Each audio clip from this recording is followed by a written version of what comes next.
Hadirin sekalian, kita ketahui bersama bahwasanya Bank Sentral merupakan sebuah instansi yang bertanggung jawab atas segala kebijakan moneter dalam suatu wilayah tersebut, di mana tujuan dari Bank Sentral itu sendiri adalah untuk menjaga stabilitas nilai mata uang, menjaga stabilitas sektor perbankan, dan juga menjaga sistem finansial secara keseluruhan. Dalam artian di sini sebagai contoh di Indonesia sendiri, Bank Sentral diselenggarakan oleh Bank Indonesia. Dalam artian di sini, walaupun Bank Sentral merupakan sebuah lembaga atau instansi yang berdiri secara mandiri atau independen, tetapi Bank Indonesia atau Bank Sentral itu sendiri sebenarnya memiliki hubungan yang erat dengan pemerintahan di Indonesia atau pemerintahan suatu negara. Bukti nyatanya pada contoh hubungan antara Presiden dan juga DPR dengan Bank Sentral itu sendiri, seperti contoh setiap awal tahun anggaran Bank Indonesia menyampaikan informasi secara tulis berupa evaluasi kebijakan moneter yang telah dilakukan Bank Indonesia dan juga rancangan kebijakan moneter yang akan datang yang akan dilaksanakan oleh Bank Sentral itu sendiri.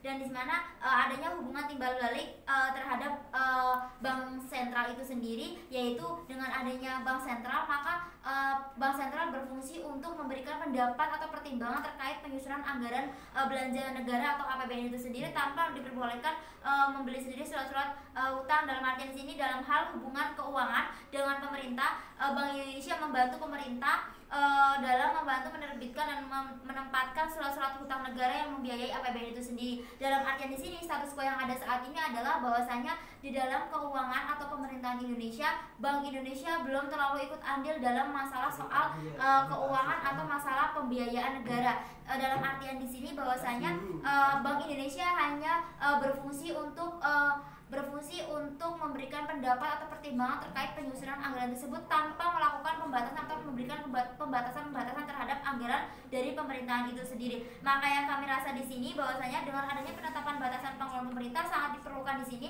Mengapa demikian? Poin tersebut akan kami sampaikan di poin argumentasi kami. Kami rasa yang kami takutkan di sini adalah jika tidak adanya pembatasan pengeluaran, maka pemerintah akan semena-mena dalam menggunakan anggaran tersebut. Mengapa demikian? Pada kenyataan yang ada dalam setiap tahunnya pengeluaran pemerintah terus meningkat tanpa adanya penurunan, bahkan berbanding terbalik dengan adanya pemasukan atau pendapatan negara itu sendiri.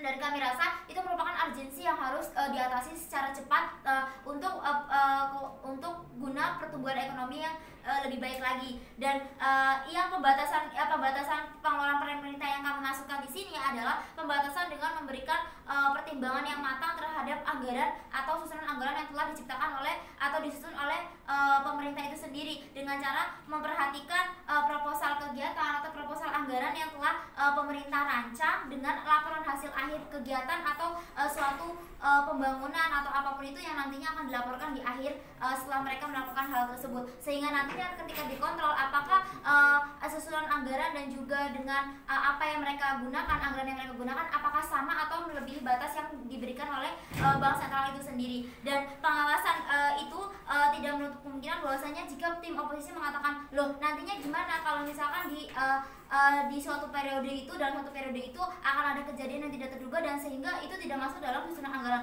Loh, kami sebagai Bank Sentral juga akan menetapkan pengawasan yang masuk akal dan juga pengawasan yang memang kami pertimbangkan secara matang. Dalam artian di sini kami sudah mempertimbangkan atau memikirkan hal-hal yang akan terjadi di kemudian harinya, seperti halnya contoh pada pandemi itu sendiri. Ketika pemerintah sudah menyusun anggaran dan ternyata adanya pandemi secara tiba-tiba dan itu tidak masuk ke dalam anggaran negara, maka dari Bank Sentral juga akan memberikan kebijakan untuk menambahkan anggaran itu demi guna untuk menyelesaikan masalah persoalan pandemi itu sendiri tanpa kami melakukan pembatasan semena-mena dengan tanpanya adanya pertimbangan itu sendiri. Dan kami rasa di sini mekanisme yang kami tawarkan di sini adalah dengan cara ketika nantinya negara akan menyusun rancangan anggaran itu, kami menginginkan Bank Sentral harus turun langsung atau ikut andil secara langsung dalam penyusunan tersebut.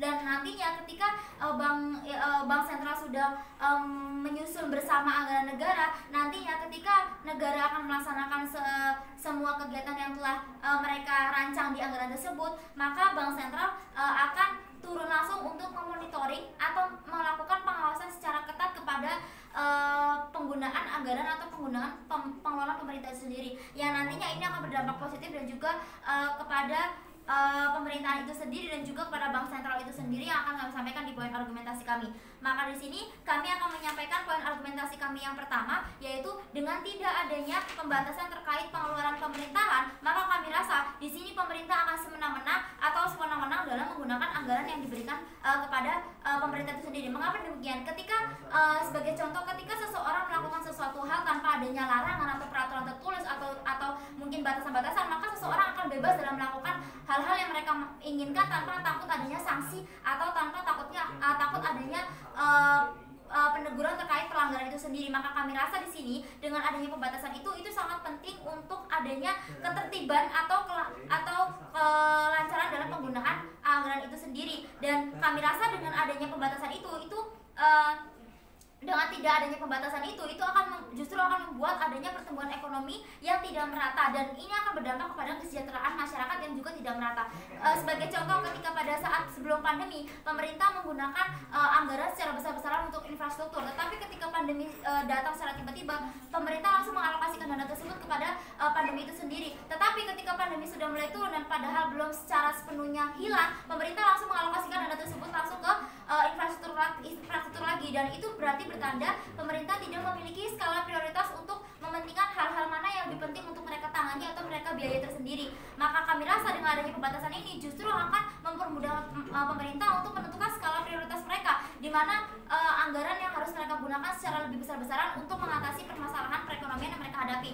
Maka di situ dengan adanya tidak pemerataan atau pertumbuhan ekonomi yang semakin menurun, dampak-dampak negatif yang pertama yaitu akan menghambat investasi karena akan meningkatkan permintaan akan barang dan jasa, memberikan suku bunga, dan sekaligus berarti akan menaikkan harga modal, sehingga akan adanya pendesakan pengeluaran pemerintah terhadap investasi swasta yang pada akhirnya akan menurunkan minat investasi di negara tersebut, sekaligus akan menurunkan pertumbuhan ekonomi itu sendiri. Lalu dampak negatif yang kedua yaitu adanya berkurangnya kepercayaan masyarakat pada pemerintah. Ketika pemerintah tidak bisa menjalankan itu dengan secara benar atau anggaran itu dengan secara benar, maka pemerintah akan menghilang kepercayaan dari masyarakat, karena masyarakat akan menganggap bahwa pemerintah gagal dalam menggunakan anggaran dengan sebaik-baiknya. Argumentasi kami yang kedua yaitu dengan adanya pembatasan ini dapat mengurangi tingkat korupsi. Ketika adanya pembatasan, maka korupsi akan semakin teratasi. Ketika adanya pembatasan itu, pemerintah akan semakin takut dalam menggunakan biaya secara sewenang-wenang, sehingga kami rasa kami sebagai tim pemerintah bangga mendukung MOSI. Terima kasih.